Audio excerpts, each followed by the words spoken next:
আমার হাতে দেখতে পাচ্ছেন কি এটা বলুন তো, যারা জানেন ওরা কমেন্টে জানাই দিবেন। হ্যালো গাইস, আসসালামু আলাইকুম। আশা করি সকলেই ভালো আছেন। আমার এই ছোট্ট সংসারে আমি খুঁটিনাটি যাই করি তাই আপনাদের সাথে শেয়ার করি।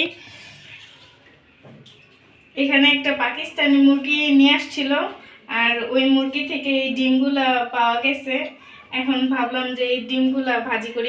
এই ডিমগুলা পাওয়া তো গেছে, এই ছোট ছোট ডিমগুলার সাথে একটা বড় ডিমও পাওয়া গেছে। এই যে, আর এই ডিমগুলা বের করতে আমার অনেক ভালো লাগে। আর আমার মানে পাকিস্তানি মুরগি নিয়ে আসলে আমার মনের ভিতরে একটা আশা থাকে যে হয়তো বা এটার ভিতরে ডিম থাকবো। এগুলা ভালো করে ধোয়া হয়েছে। এখন এর মধ্যে আমি কিছুটা লবণ দিয়ে দিব। আমরা বলি পাকিস্তানি মুরগি, আবার অনেকেই বলে হয়তো বা সোনালী মুরগি। এখন এর মধ্যে অল্প মরিচের গুঁড়া দিব, যেহেতু আমার ঘরে ছোট্ট একটা বাবু আছে।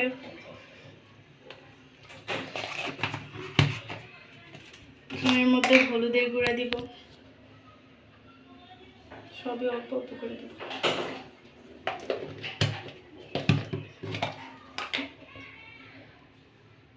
অল্প আদা রসুন, আর এখানে অল্প একটু জিরা মশলা বাটা আছে, তাহলে ভালো একটা ফ্লেভার আসে। একটু আলতো করে মাখাই নেব।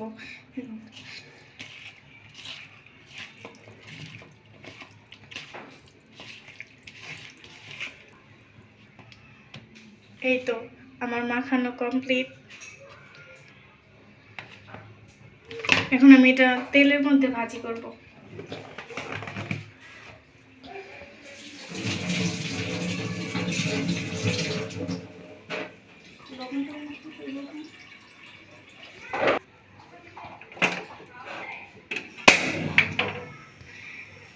আগে আমরা যে বাসায় ছিলাম ওই বাসায় সরকারি লাইনের গ্যাস ছিল, আর এই বাসাতে গ্যাসটা নাই। নতুন বিল্ডিং গুলাতে গ্যাসগুলো দেয় না সরকার, এই জন্য সিলিন্ডারে রান্না করা লাগে।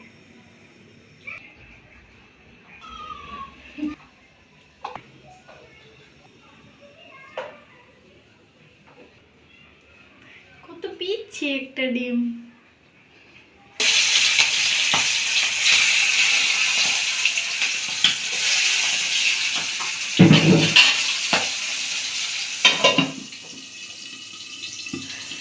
ঢাকনা দিয়ে দিলাম, নাহলে যেভাবে ফুটতেছে দেখা যায় বোঝে এটা খাওয়ার আগে আমার মেডিকেল ভর্তি করার লাগবে। এটা অনেক ভালোভাবে ভাজি করবো যাতে ভিতর পর্যন্ত সিদ্ধ হয়। আস্তে রাখবো নাকি এগুলো একটু গলায় দিব?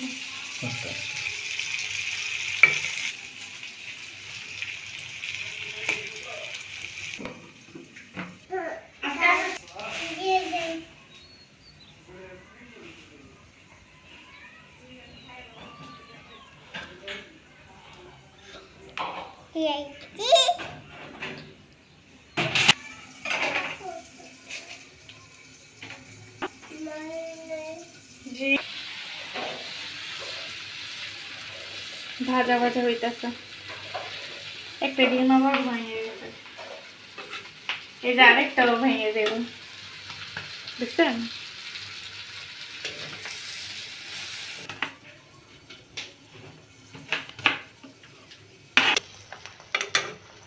ভাজা অর্ধেকের বেশি হয়ে গেছে। এখন এর মধ্যে কিছুটা পেঁয়াজ কুচি দিয়ে দেবো।